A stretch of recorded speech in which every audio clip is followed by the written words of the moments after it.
দাদা এই যে ধরো কিছু কাস্টমার এসআইপি ছাড়া কিছুই করতে পারে না, মানে লামসাম ইনভেস্টমেন্ট করতে পারে না, আবার কিছু কাস্টমার আছে যারা শুধু লামসামই করতে চায়, তারা এসআইপি তে অতটা ইন্টারেস্টেড না। তা আলটিমেটলি আমাদের কোনটাতে লাভ বেশি, এসআইপি করলে বেশি লাভ নাকি লামসাম রাখলে বেশি লাভ?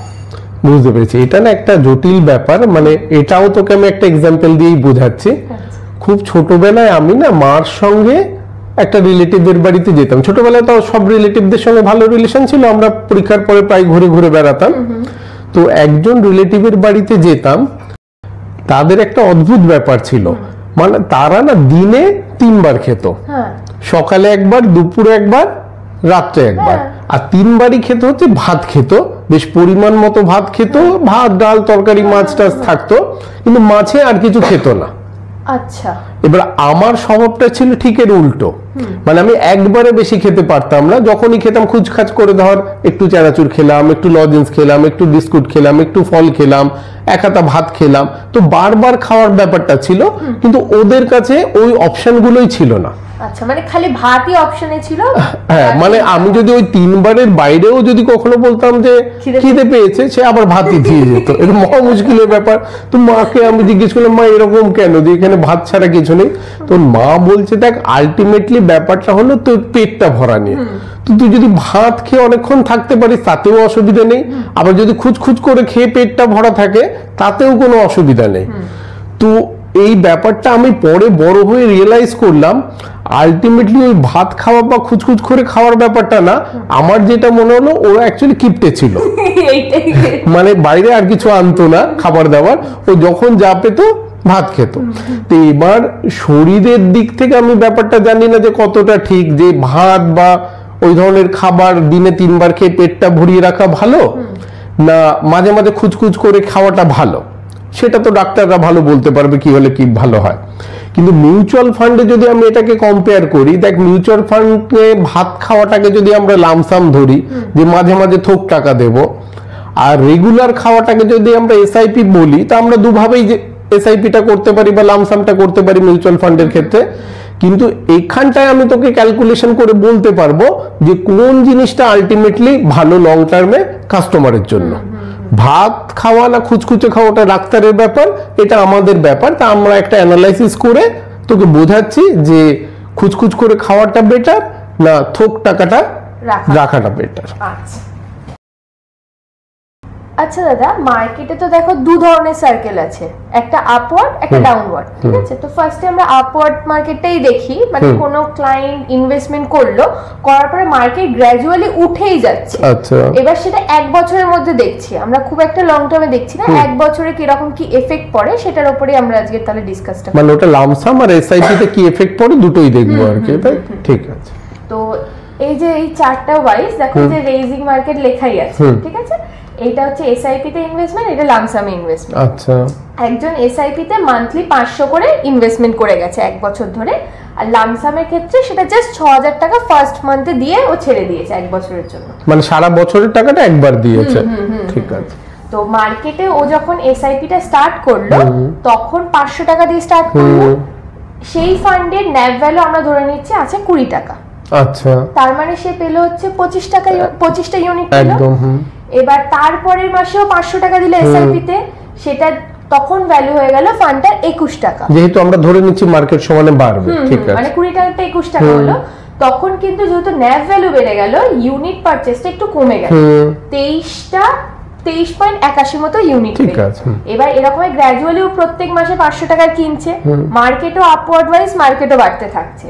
বাড়তে বাড়তে দেখা গেল এসআইপি তো ওর যখন 1 বছর কমপ্লিট হলো 6000 টাকা ইনভেস্টমেন্ট হলো, সেটা তখন ইউনিট পারচেজে গিয়ে দাঁড়িয়েছে 239.75, মানে প্রায় 240 খানা ইউনিটও গ্যাদার করলো 1 বছরে। ঠিক সেম সিনারিওতেই দেখো লামসামের ক্ষেত্রে ও ফার্স্টে 6000 দিয়েছিল, কিন্তু সেইটাতে ওর ইউনিট পারচেজ হয়েছে 300 ইউনিট, যেহেতু 20 টাকা তখন ন্যাপ ছিল, তো সেই হিসেবে ও তখন পেয়েছে 300টা ইউনিট। তো তাতে যেটা আমরা দেখতে পাচ্ছি, ধরো 6000 টাকা দিয়ে এসআইপি তে 240 খানা ইউনিট পেলো, তাতে এভারেজ কস্ট দাঁড়াচ্ছে 25 টাকা। আচ্ছা, আর সেম লামসামের ক্ষেত্রেও ৬০০০ টাকা দিয়েছে, ৩০০টা ইউনিট পেয়েছে, তাতে অ্যাভারেজ কস্ট দাঁড়াচ্ছে ২০ টাকা। আচ্ছা, তো আলটিমেটলি ১ বছর পরে এসআইপির ভ্যালু ৬০০০ টাকা দিয়ে হচ্ছে ৭৪৩২ পয়েন্ট সামথিং হয়ে গেছে। সেখানে লামসামে দেখো ৬০০০ টাকা দিয়ে সেটার ভ্যালু হয়ে আছে ৯৩০০ টাকা। আচ্ছা, যেহেতু বুল রান হয়েছে, ডাউন সার্কেলেও এসআইপি তে কিনতে পারেনি, সেই জন্য রিটার্নটা লামসামের ক্ষেত্রে বেশি আসছে। তার মানে বুল মার্কেটের ক্ষেত্রে লামসামে রিটার্নটা বেশি আসবে। ওকে, এটা বুঝে গেলে। এবার তার উল্টো সাইডটা আমরা এবার দেখি। ঠিক। এবার আমরা দেখছি ফলিং মার্কেট, ঠিক আছে, মানে তার উল্টো। ঠিক, মার্কেট এবার এই ১ বছর ধরে নেব যে সমানে পড়ে গেছে। মানে এই যে ২০ টাকা ইনভেস্টমেন্ট উনি যখন ফার্স্ট এসআইপি দিয়েছিল ৫০০ টাকার, তখন ২০ টাকাই ছিল ভ্যালু, সেটার জন্য ২৫টা ইউনিট পেলো। তারপরে আস্তে আস্তে মার্কেট পড়লো, মানে ১৯ টাকায় যখন গেল ৫০০ টাকায় দিচ্ছে, তাতে ওনার ইউনিট গ্যাদার হলো ২৬.৩২, মানে ওই ২৬.৫০ মতো। তারপরে মাসে সেটা ১৮ হয়ে গেল, তখনও ৫০০ দিচ্ছে, তার এগেইনস্টে উনি তখন পেলেন ২৭.৭৮। ঠিক আছে, এরকম ভাবে গ্র্যাজুয়ালি মার্কেট পড়তে পড়তে যখন ১২ মাস উনি ইনভেস্টমেন্ট করলেন, তখন দেখা যাচ্ছে ২০ টাকায় যেটা উনি ফার্স্ট কিনেছিলেন সেটা ওনার নেমে গেল ৯ টাকায়। আচ্ছা, তখন ৫০০ টাকায় যেহেতু দিচ্ছে, তখন কিন্তু ইউনিট পেলেন প্রায় ৫৫ খানা ইউনিট। আচ্ছা, তো তাতেও এবার দেখো লামসামের ক্ষেত্রে উনি সেই ৬০০০ টাকা দিয়েছিলেন একদম ফার্স্টে যখন ইনভেস্টমেন্ট স্টার্ট করলেন, ২০ টাকা দিয়ে কিনেছিলেন, তাতে উনি পেয়েছিলেন কিন্তু তখন ৩০০ খানা ইউনিট। এবার এসআইপি ক্ষেত্রে দেখো ৬০০০ টাকা দিয়ে উনি ইউনিট তখন গ্যাদার করলেন প্রায় ৪৪০ খানা ইউনিট। আচ্ছা, মানে হাই মার্কেটে ইউনিট গুলো কম পেয়েছিল, লো মার্কেটে ইউনিট গুলো বেশি পেয়ে গেল। যেহেতু ন্যাভ ভ্যালুটা কমে যাচ্ছে, ইউনিট গুলো বেশি পাচ্ছে। এবার সেম লামসামের ক্ষেত্রে উনি ৬ দিয়েছেন, কিন্তু সেক্ষেত্রে ওনার তখনও ইউনিট গ্যাদার হয়ে আছে ৩০০ খানা, যেহেতু তার কোনো অ্যাভারেজ করতে পারেননি, ওনার ইউনিট সেম আছে। এবার তাতে দাঁড়াচ্ছে দেখো এসআইপি তে ৬০০০ টাকা দিয়ে ৪৪০ খানা ইউনিট পেলেন, অ্যাভারেজ কস্ট হয়ে গেছে ১৩ টাকা ৬৪ পয়সা। সেম লামসামের ক্ষেত্রেও ৬০০০ টাকা দিয়ে ৩০০ খানা ইউনিট পেলেন, অ্যাভারেজ কস্ট হয়ে গেছে ২০ টাকায়। তাতে লস তো তখন দুটো ফান্ডে দাঁড়াচ্ছে, মার্কেট পড়লে তো সব দিকেই পড়বে। তাতে এসআইপি তে লসের অ্যামাউন্টটা দেখো ৬০০০ টাকা দিয়ে ৩৯৬০ টাকা হয়ে আছে। লামসামের ক্ষেত্রে ৬০০০ টাকাটা হয়ে গেছে প্রায় ২৭০০। ওকে, যেহেতু ডাউন মার্কেটে উনি এসআইপি করেছেন, লসটা অনেক কম হয়েছে। এটা হয়তো মার্কেট আবার পরবর্তীকালে যখন র্যালি হবে এটা প্রফিটে আসবে, কিন্তু একটা জিনিস বোঝা গেল, তার মানে ডাউন মার্কেটে এসআইপি থাকলে লসটা কম হয়, ইউনিট পারচেজটা বেশি হয়, আর লামসাম থাকলে লসটা বেশি হয়। তার মানে দেখ, একটা সিনারিও, একটা জিনিস একদম ক্লিয়ার বোঝা গেল, যদি কেউ লামসাম করে, মানে একটা লোক ধর 10 বছরের জন্য এসআইপি করছেন, এবার সে লামসাম বা এসআইপি দুটোই করতে পারে, যার যেটা সুবিধা করতে পারে। যদি এবার আগামী 10 বছর মার্কেট কি হবে তো আমরা জানি না, বুল মার্কেট থাকবে কি বেয়ার মার্কেট থাকবে, বা কত বছর বুল মার্কেট থাকবে কত বছর বেয়ার মার্কেট থাকবে কেউ জানে না। কিন্তু যদি ম্যাক্সিমাম টাইম বুল মার্কেট থাকে, তাহলে লামসামের ক্ষেত্রে দেখা যাচ্ছে রিটার্নটা বেশি আসে। আর যদি 10 বছরের মধ্যে 7 বছর নেগেটিভ থাকে, তাহলে কিন্তু এসআইপির ক্ষেত্রে রিটার্নটা বেশি আসবে, কারণ আমরা ম্যাক্সিমাম ডাউন মার্কেটে ইউনিটগুলো কিনতে পারবো। তার মানে কি হবে তো 10 বছর কেউ জানে না, যে কেউ যেটা তার সুবিধা সেটাই করতে পারে।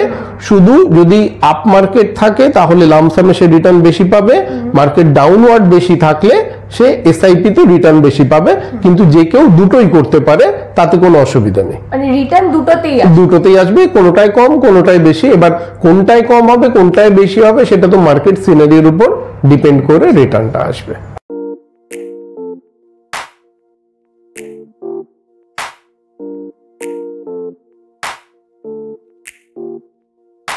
you